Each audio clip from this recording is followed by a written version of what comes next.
আসসালামু আলাইকুম। সবাইকে আমন্ত্রণ জানাচ্ছি মসুর ডাল দিয়ে ডিমের রেসিপি দেখার জন্য। আজকের রেসিপিটি খুবই সহজ আর খেতে কিন্তু আলহামদুলিল্লাহ অনেক মজা। তো চলুন দেখে নিন এর পুরো প্রস্তুত প্রণালী। চুলায় একটা হাঁড়ি গরম করে এর মধ্যে দিয়ে দিলাম 1/4 কাপ তেল। এই তেলে আমি ডিম ভাজার পরে রান্নাটা করে নিব। তেলের মধ্যে দিয়ে দিচ্ছি ৫ টা সিদ্ধ ডিম। সামান্য হলুদ গুঁড়ো আর সামান্য লবণ দিয়ে ডিমগুলো হালকা করে ভেজে নিচ্ছি। হালকা করে ভেজে নেওয়ার পর তুলে নিচ্ছি। আপনারা যদি কড়া করে ভাজা পছন্দ করেন তাহলে কড়া করে ভেজে নিবেন। এবার ওই তেলে দিয়ে দিচ্ছি 1/2 কাপ পেঁয়াজ কুচি, দিচ্ছি ১ টুকরো দারুচিনি আর একটা এলাচ। এলাচের মাথাটা আমি একটু ফাটিয়ে দিয়েছি। এবার নেড়ে-চেড়ে পেঁয়াজটা হালকা ব্রাউন করে ভেজে নিচ্ছি। পেঁয়াজটা যখন হালকা ব্রাউন হয়ে এসেছে তখন এর মধ্যে দিয়ে দিলাম ১ চা চামচ আদা বাটা, ১ চা চামচ রসুন বাটা, ১ চা চামচ লবণ, ১ চা চামচ মরিচ গুঁড়ো, ১ চা চামচ হলুদ গুঁড়ো, ১/২ চা চামচ জিরা গুঁড়ো, ১/২ চা চামচ ধনিয়া গুঁড়ো। এখন পেঁয়াজের সাথে মসলাগুলো একটু নেড়ে মিশিয়ে নিচ্ছি।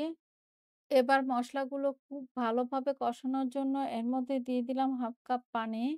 অনবরত নেড়েচেড়ে মসলাটা খুব ভালোভাবে কষিয়ে নিচ্ছি।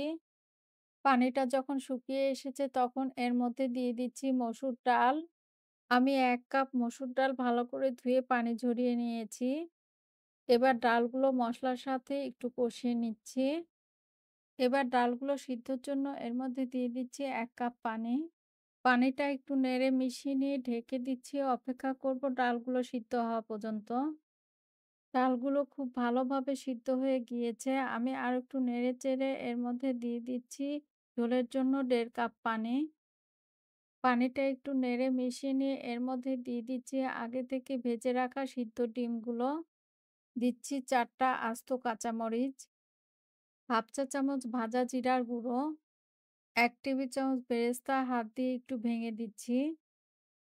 দিচ্ছি ১ মুঠের মতো ধনেপাতা কুচি। এবার ঢেকে দিচ্ছি, অপেক্ষা করব খুব ভালোভাবে ফুটে ওঠা পর্যন্ত। খুব ভালোভাবে ফুটে উঠেছে। আমি লবণ চেখে দেখেছি আরো একটু লবণ লাগবে, তাই আমি আরো 1/2 চা চামচ লবণ দিয়ে দিচ্ছি। সবকিছুকে আবারও একটু নেড়ে মিশিয়ে নিচ্ছি। আমি এরকম পানি থাকতে নামিয়ে নিব। এটা খাওয়ার মতো ঠান্ডা হলে পানিটা আরেকটু শুকিয়ে যাবে। ব্যাস হয়ে গেল খুবই সুস্বাদু ডাল দিয়ে ডিমের রেসিপি। বাসায় অবশ্যই ট্রাই করবেন। সবাই ভালো থাকবেন। আজ এ পর্যন্তই। আল্লাহ হাফেজ।